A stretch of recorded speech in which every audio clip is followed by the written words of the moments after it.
अभी जब नेता सदन बोल रहे थे तो उन्होंने कहा कि ये जो संकट है, विपत्ति का काल है, इस काल में विपक्ष हमारा साथ नहीं दे रहा है।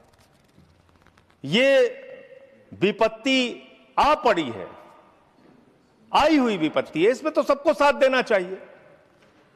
लेकिन मैं आपके माध्यम से सरकार से पूछना चाहता हूं, यह विपत्ति आई हुई कैसे है? मान्यवर, यह विपत्ति लाई हुई विपत्ति है। यह लाई गई समस्या है, यह लाया हुआ संकट है, आया हुआ संकट नहीं मान्यवर। तो यह लाया हुआ संकट कैसे है? देश की जनता को नहीं पता था मान्यवर, आपको भी नहीं पता था, हमको भी नहीं पता था, लेकिन आदरणीय प्रधानमंत्री जी को पता था, देश के विदेश मंत्री को पता था कि जो हार्मोज का समुद्री मार्ग है, वहां से भारत की जरूरत का 60% कच्चा तेल आता है मान्यवर, और 50% भारत के जरूरत की गैस आती है, उसी रास्ते से आती है। यह बात नरेंद्र मोदी जी को, आदरणीय प्रधानमंत्री जी को पता थी।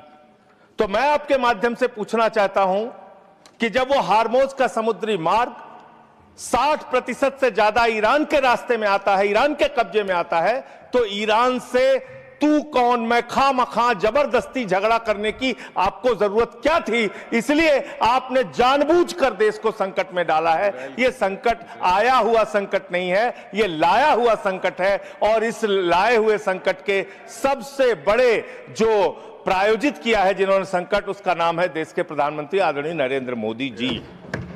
मान्यवर, यह बात देश की जनता को पता होनी चाहिए। दूसरी बात मान्यवर, आपका परंपरागत मित्र है ईरान, और खुद प्रधानमंत्री ने माना है।